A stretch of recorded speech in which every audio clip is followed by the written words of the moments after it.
안녕하세요 여러분, 세상돌아보기입니다. 예, 오늘은 24년 11월 2일이고 토요일입니다. 자, 오늘은 그저께는 러시아가 미국을 목표로 삼은 것으로 추정되는 ICBM 대륙간 탄도미사일 3발을 발사했고, 어제는 북한이 신형 이제 화성 19호로 지금 알려진 그 미사일을 발사했어요. 역시 미국을 향한 것이죠. 자, 오늘은 그것을 정리하는 그런 모습이 있었어요. 북한의 최선희 외무상이 모스크바를 방문해서 라프로프랑 이야기를 나누는 모습이 있었어요. 이제 그림이 명확하게 나온 것이죠. 거기서 나온 것이고, 북한이 발사한 미사일에 대해서는 서방에서는 어떤 트집을 잡고 있지는 못해요. 그리고 우리가 서로 동맹국으로서 맺어진 조약에 따라서 행동하는 것에 대해서 서방의 지금 이야기는 잠잠해요.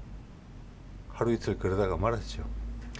또한 이제 우리나라에서는 윤석열 정부가 지금 명태균 녹취록 나오는 거 하고 말도 안 되는 일이죠. 거기다가 지지율 하락세, 처음으로 20% 이하가 나왔다, 이런 이야기가 있었어요. 자, 그런 것과 맞물린 그런 이야기들을 조금 몇 가지를 말씀을 좀 전해드리려고 합니다. 예. 볼게요. 자, 이것이죠. 어제 화성 19호 이 미사일이, 이 대륙간 탄도 미사일이 미국을 타격할 수 있다. 한 방으로 미국의 여러 지역을 타격할 수 있다. 안에 이제 다탄두가 들어 있으니까. 그 점에 대해서 부인하지 않아요. 예전 같았으면 과연 북한이 그 다탄두를 돌입시킬 수 있는 기술이 있을까? 각각의 탄두가 개별적인 목표를 향해서 날아갈 수 있는 그런 역량을 갖추고 있을까? 여기에 대해서 의심하는 기사가 없어요, 지금. 사실로 받아들이고 있는 거예요. 그럼 조용하죠, 보통. 예.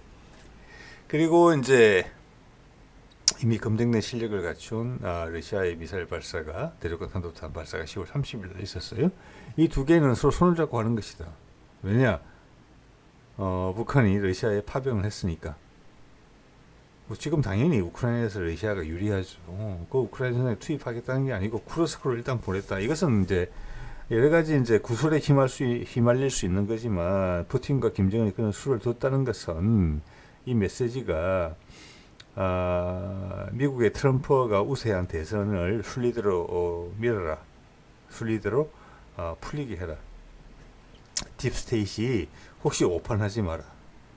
그래서 딥스테이트 중에서도 강경파를 누르는 그거다. 와우, 중요한 것이다. 예, 그런 말씀을 드렸죠. 그게 이제 오늘 좀 더 확인이 된 것 같아요. 더 명확하게. 어제도 명확했습니다만 이미. 최선희 외상이 지금 북한에 가서 라프로프 러시아 외상과 지금 악수하는 사진이 나오는데, 여기 타스에서 제목 뽑은 거 보세요. 러시아는 북한의 미국의 공격적 외교를 제어하기 위한 조치를 적극 지지. 저는 이 러시아의 세상에 대한 발언이 저는 괜찮거든요. 왜냐하면은 나라 간에 이제 여러 가지 복잡한 사안이 있는데 예민하고, 그거를 거짓말을 하지 않아요. 정말 예민하고 이건 알려주면 안 되는데 이런 부분들은 뭉뚱그려 이야기해요. 뭉뚱그려. 조금 노력을 기울여야지 그 진위를 파악할 수 있게. 그 정도가 외교적으로 할 수 있는, 우리가 감내할 수 있는, 용인할 수 있는 그 정도의 어떤 마진이에요. 여유분이에요. 근데 지금 서방 언론이나 현재 윤석열 정부에서 우리 언론에서 하는 것은 거짓말을 한다는 거죠.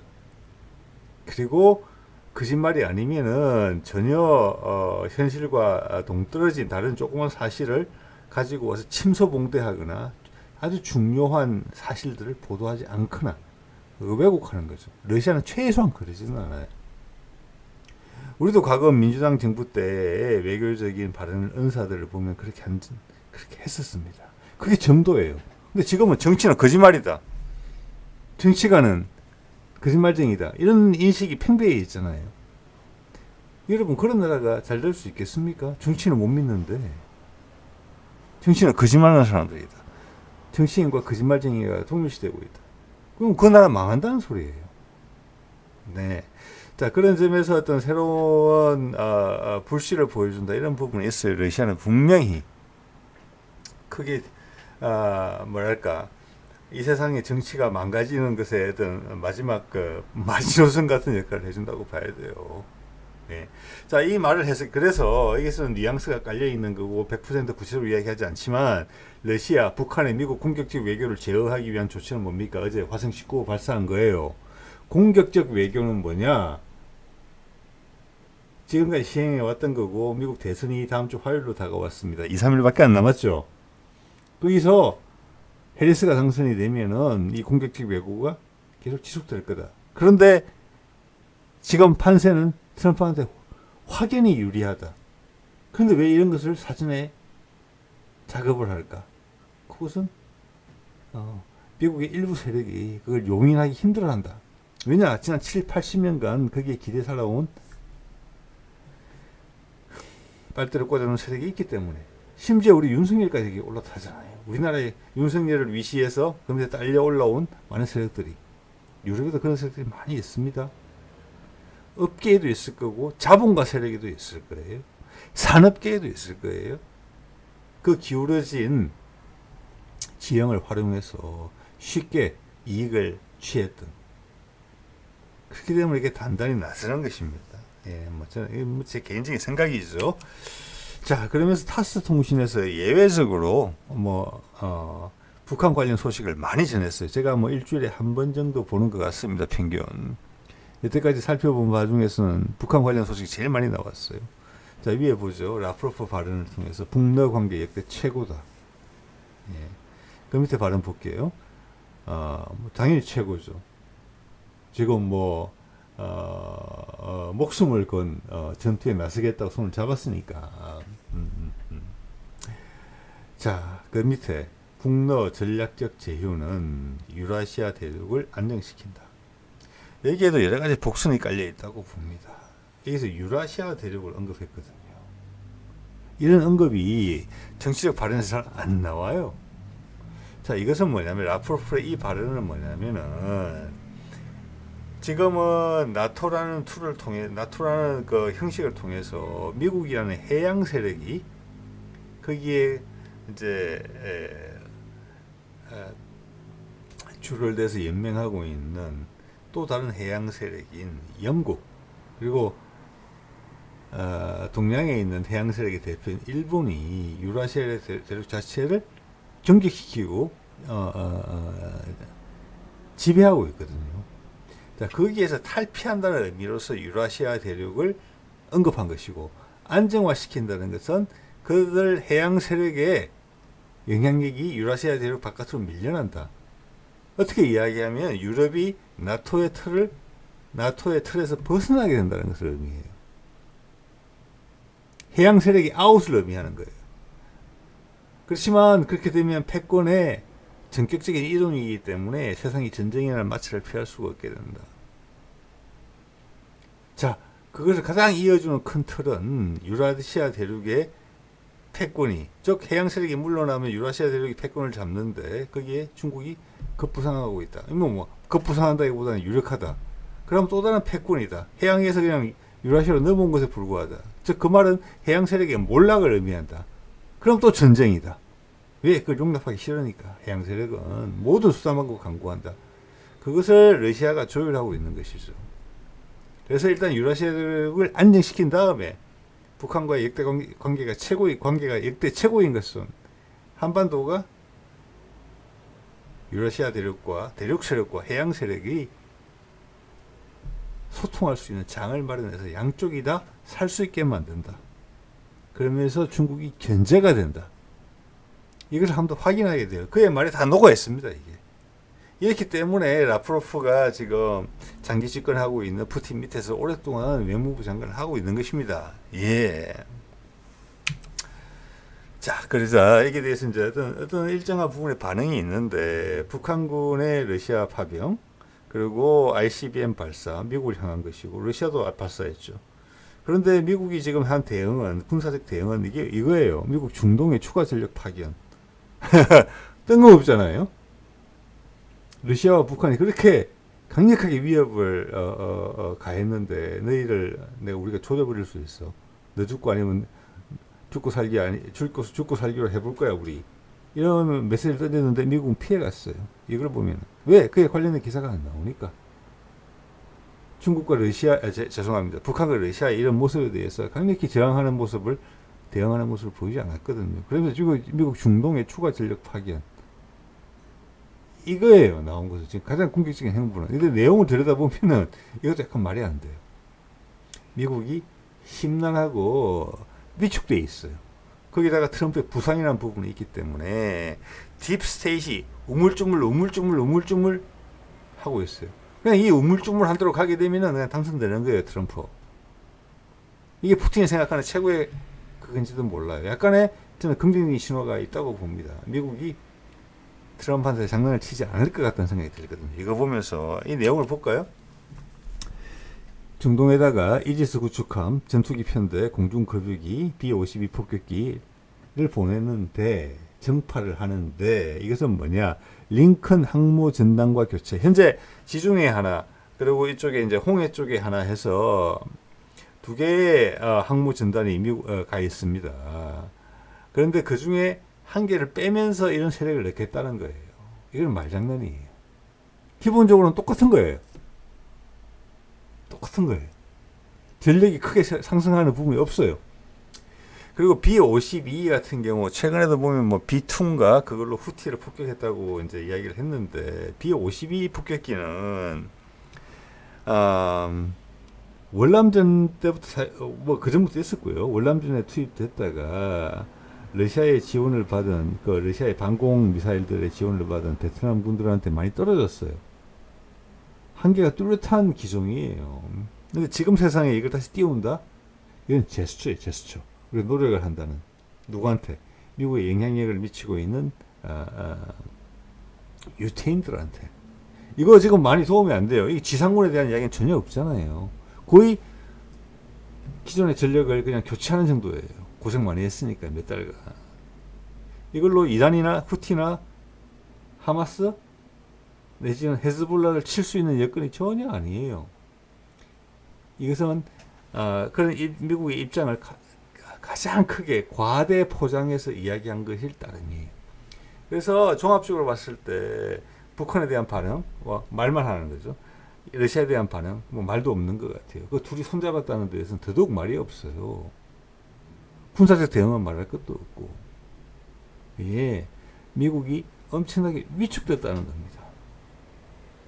그리고 미국의 현재 모든 결정에 가장 큰 영향력을 행사하는 것은 유태인이다. 그렇기 때문에 지금 미국 국무장관, 국방장관 명의로 이런 어설픈 발표를 했다는 거예요. 사실은 전력적인 변화가 크게 없다. 인지해라. 우리는 더 이상 할 게 없다. 그리고 트럼프가 되면은 많이 바뀔 것 같다. 이 이야기를 거꾸로 하고 있다고 봐야 돼요. 자, 그리고 이걸 보고 있는데 희한한 기사가 눈에 띄더라고요. 이게 뭔가 해서 저도 오랜만에 눌러봤습니다. 이게 뭐라고 되어 있냐면 제목이 절대자 푸틴 이례적 사과에도 비명 지르는 러시아 국민들. 푸틴이 사과까지 했지만 처참하다. 이게 도대체 뭔 일인가? 푸틴은 80% 이상의 지지율로 당선됐습니다. 그리고 그 푸틴의 지지율은 과거 조사를 보더라도 계속 80% 이상이었어요. 지금 기간 동안. 그래서 이게 도대체 뭔 일이지 하고 내용을 봤더니 버터 값이 너무 올라서 그렇다는 거예요. 버터 값이. 자, 버터 값이 1kg의 평균 소매가가 1022루블로 14,000원으로 1년 전부터 크게 올랐습니다. 자, 러시아도 웬만큼 먹고 살거든요. 경제도 많이 좋아졌어요. 러시아 사람들이 버터를 얼마큼 먹는지는 제가 모르겠습니다만은 지금 제가 시장에서 사본 버터 값에 비하면 1kg에 14,000원이면 일단 싸요. 절대값은 많이 올랐겠죠. 이것을 덜 먹일 만한 이슈가 되는 주제냐. 이게 버터 좀 적게 먹으면 되는 거잖아요. 버터만 먹는 사람이 없잖아요. 빵이 주식이고 쌀이 주식이고 고기가 주식이고 채소가 주식이지 버터는 좀 적게 먹으면 돼요. 마가린도 있잖아요. 그럼 도대체 YTN이 왜 이런 기사를 냈을까 이런 생각을 하게 돼요. 네? 이거는 뭐냐면은 이런 거예요. 초등학교에서 숙제 내듯이 너 착한 일 선행한 거 뭐 노인의 짐을 들어줬다 뭐 어떻게 했다 착한 일 일주일에 5가지씩 해와 그 기록해서 가져와 선생님한테 이런 숙제하는 듯이 하고 있어요. 즉 이 숙제는 뭐냐면 러시아를 비판하는 기사를 몇 개는 해 일주일에 찾다가 이걸 찾은 그런 느낌이 들거든. 그러면서 우리가 이런 이야기를 얼마나 했는지 모르겠습니다. 미국이라는 사회에서 예전에 제가 썼던 자료인데 여기 보면은 코로나가 나고 또는 이제 코로나 이후죠. 그리고 이게 계속 이어지는 것이 이제 우크라이나 전쟁인데 미국의 휘발유 값이 소매가가 3배 이상 올랐다는 거예요. 3배 이상. 미국은 생활보호 대상자도 식권 받으러 올 때 차를 타고 오는 나라입니다. 이것은 그냥 피부에 바로바로 꽂히는 내용이에요. 버터하고는 달라요. 천지차이에요. 기름값은. 그렇지 않습니까, 여러분? 그게 3배 이상 올랐어요. 아까 러시아에서 버터값 올랐는데 몇 배 올랐다고 이야기를 안 해요. 1kg에 만 얼마예요?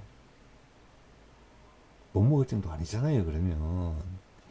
자, 이런 것들이 우리 언론들이 많이 왜곡되어 있고, 국내에서만 특정 어떤 이해 집단에 봉사하는 것이 아니라 국제적으로도 연계가 되어 있다.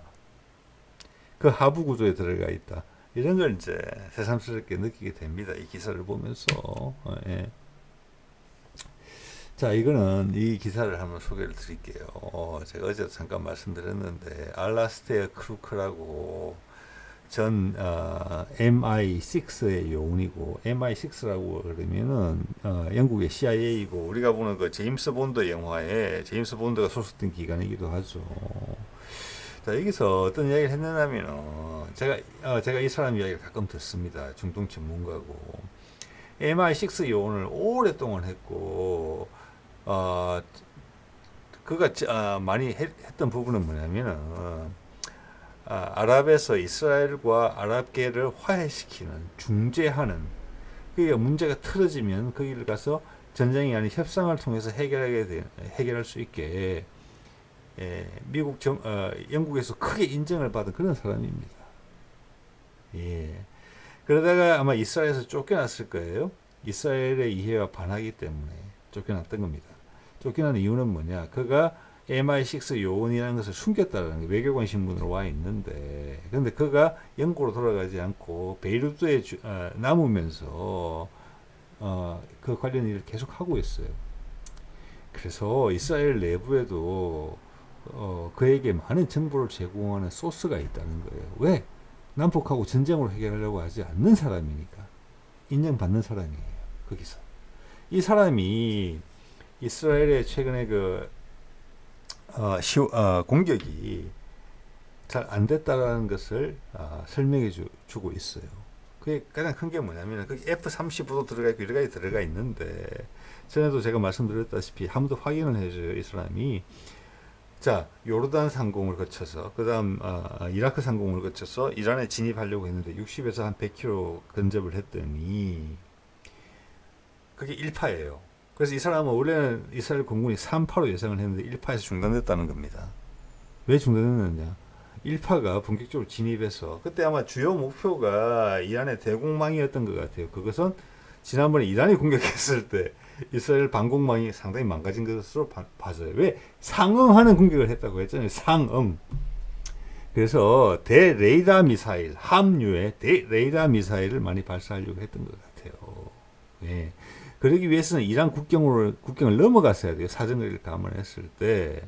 그런데 들어가려고 했는데 예상 외로 적 방공 미사일에 의해서 내가 낙곤이 됐다. 그것은 그 레이더 경고 시스템이 알 수 있거든요. 내가 상대방 미사일에 의해서 낙곤이 됐다는 것을, 또는 레이더에 의해서 낙곤이 됐다는 것을. 일파가 들어갔을 때 지금 봤을 때는 그 아까 좀 전에 말씀드린 것처럼 대레이더 미사일을 발사하려고 했는데 이스라엘군의 예상과 전혀 다르게 이스라엘 국경에 죄송합니다. 이란 국경에 진입하기도 전에 내가 상대방 레이더에 락곤이 됐다는 경보가 떴다는 거예요. 예, 상대방의 추적 레이더 뭐 이런 거겠죠. 예. 그래서 이스라엘 기들이 당황을 했다는 것입니다. 즉 그것은 이란의 방공망을 얕봤다는 거예요. 그래서 크룩의 이야기는 여기 돼 있죠 밑에 from Israeli sources 이스라엘 내부 관계자한테 들은 이야기라는 거예요. 지금 제가 좀 전에 그의 전적을 말씀드렸잖아요. 이스라엘 내부에 대한 이야기를 가장 많이 알고 있는 사람이 이 사람입니다. 우리가 지금 유튜브 세상이 됐기 때문에 SNS 세상이 됐기 때문에 이런 이야기를 들을 수 있는 것입니다. 그래서 쉽게 말하면 이스라엘 비행기들이 기겁을 했다는 거예요. 그래서 목표물에 대해서 대레이더 미사일을 발사를 하고 이런 시점에 빠졌다는 거예요. 그렇기 때문에 2파, 3파는 이루어지지 않았다는 거예요. 원래는 대규모 공격을 시행하려고 했지만 그에 미치지 못했다. 그리고 이란도 대응을 보면은 거기 이란 내부에 드론 공격도 있었거든요. 많은 경우에 레이더를 껐다 켰다 하면서 레이더의 위치를 알려주지 않았고 드론 같은 경우는 레이더를 켜지 않고 기관포로서 요격을 했습니다. 자, 그래서 그 도움을 준 게 러시아의 미사일 시스템이다. 그렇게 추정했을 때는 이 크룩은 이야기를 하지 않지만 지금 미국 전문가들 이야기를 들어보면은 러시아의 S-400 미사일이 들어가 있는 것 같다. 5세대 스텔스 전투기로 잡을 수 있는. 자, 그게 확인됐다고 봐요. 예. 그리고 이스라엘이 이런 식으로 공격해 올 걸 알고 있었기 때문에 레이더를 최소한으로만 활용했다. 사정거리 안에 있는 경우에는. 예. 그래서 큰 타격이 없었다. 자, 이런 걸 이제 보면은 이제 이스라엘의 첫 번째 공격이 되게 반응이 되게 지난번에 이란의 타격보다 훨씬 못 미쳤다. 그래서 지금 몸이 달아있다. 네타냐후 입장에서는 미국에는 트럼프의 대선 가능성, 당선 가능성이 높아졌다. 거기에 미국 내에 여러 가지 작업이 있을 수 있지만 푸틴과 김정은이 강하게 나오고 있다. 자, 여러분 이런 상황이면 어제도 말씀드렸지만 이란이 이스라엘 공격에 대해서 보복을 하겠습니까? 미국 대통령 선거 결판 나기 전에 네타냐후는 그 전에 공격하고 싶은 동인이 훨씬 많죠. 예. 자, 뭐 그 정도 정리를 드리고요. 이 사안에 대해서는 그 다음 윤석열의 지지율이 20%가 무너졌다. 예, 이런 이야기가 나오는데 뭐 TK 대구 경북에서 낮아졌다. 예, 많이 반성들 하고 계신 것 같아요. 그 지역에서는. 자, 근데 저는 이게 뭐 새삼스럽진 절대 않아요. 제가 이 중에 이 뉴스인지 전 뉴스 다른 뉴스인지 모르겠지만 일부 보도에서는 18%, 17%가 나왔다 이런 이야기도 있어요. 네. 그런데 그 김어준이 하는 뭐 꽃 같은 것을 지금 주요 언론에서 인용을 하지 않잖아요. 거기서 아마 더 낮게 나왔을 거예요. 네. 자, 그래서 이게 지금 이제 본격화되고 있는 건데 저는 우리 여론조사가 여태까지 계속 거짓말을 해왔다고 생각을 합니다. 예, 그래서 이거 시사하는 바는 뭐냐면은 제가 보기에 좀 이따 보여드리겠습니다만 윤석열의 지지율은 2022년 당선 후 대통령 취임하고 3개월 뒤부터 그당 20%, 21%, 19% 그랬어요. 진짜 3년 동안 계속. 예. 그런데 우리나라 여론조사 기관에서는 그렇지 않았잖아요. 30몇 프로까지. 자, 이렇게 되면 제가 아래에 보여드리고 있는 10월 2일자 모닝 컨설터랑 결과에 수렴하고 있잖아요. 16%에. 아마 여론조사 꽃 같은 경우에서 16% 나왔을 거예요. 이게 뭘 의미하느냐. 우리나라 여론조사가 정확하지 않다는 것이고, 정치적 파워게임의 영향을 받고 있고, 그들의 눈치를 보면서 여론이 조사 결과가 계속 바뀐다. 이렇게밖에 의심할 수밖에 없어요. 그들한테 좀 미안한 이야기지만. 예. 여기도 전부 다 싹 바뀌어야 됩니다. 그래갖고는 앞으로 밥 먹고 살기 힘들 거예요. 자, 이거 보여드릴게요. 2022년 윤석열 국정 지지율 추이입니다. 모닝 컨설트 역시 조사예요. 모닝컨설트 욕 많이 먹었잖아요. 왜 이렇게 국내 여론조사랑 결과가 다르냐? 근거도 없다. 약하다. 근데 이게 아니라는 게 증명된 거예요. 즉 그 말은 뭐냐? 여태까지 우리나라 주요 여론조사 기관이 있죠. 언론 많이 타는 거. 뭐 리얼미터하고 한국갤럽. 이 친구들 거짓말 했다는 겁니다. 모닝컨설트랑 비교를 해보면.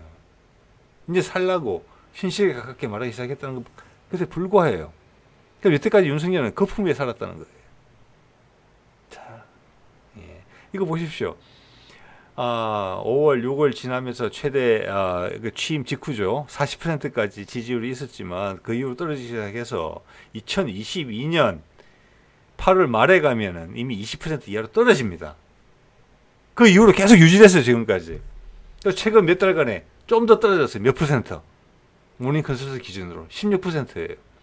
내일이나 모레 되면 모닝컨설트 11월 달 조사가 나올 겁니다. 10월 달 조사겠죠. 11월 달 발표하는 더 낮을 가능성이 있다고 봅니다. 예.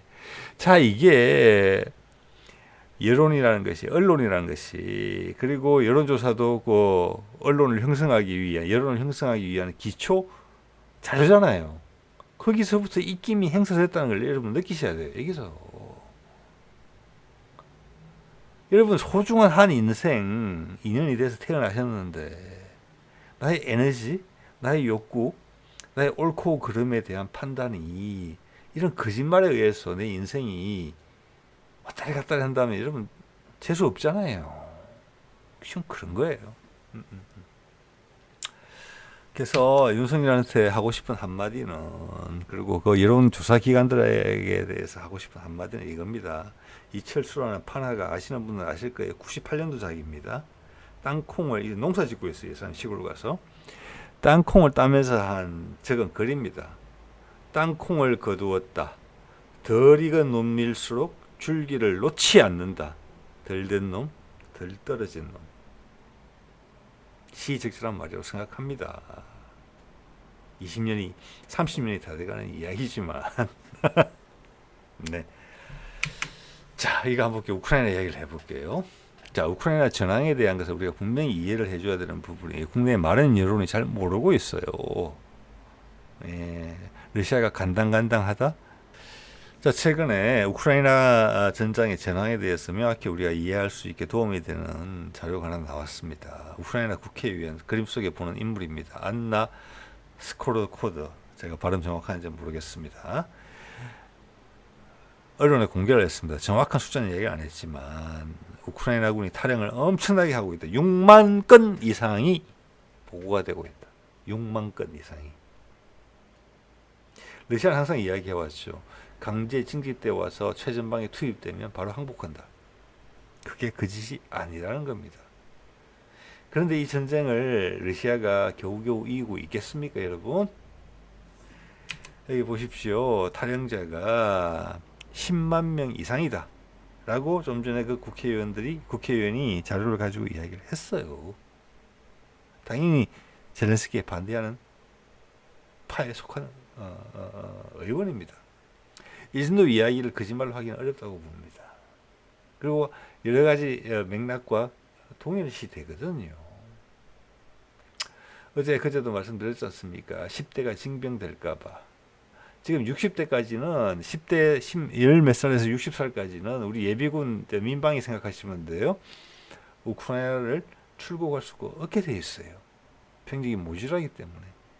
그래서 10대 그런 부모님의 영향을 받을 때 미성년자잖아요. 우리 기준으로 따지면은 얘들 우리 학도 의원군 생각하시면 돼요. 억지로 끌려간 30만이 지금 우크라이나를 떠나 있다고 하는 거지 않습니까? 예, 이게 우크라이나가 이기는 전쟁입니까? 아니잖아요. 자, 오늘 이 정도 말씀드리도록 하겠습니다. 네.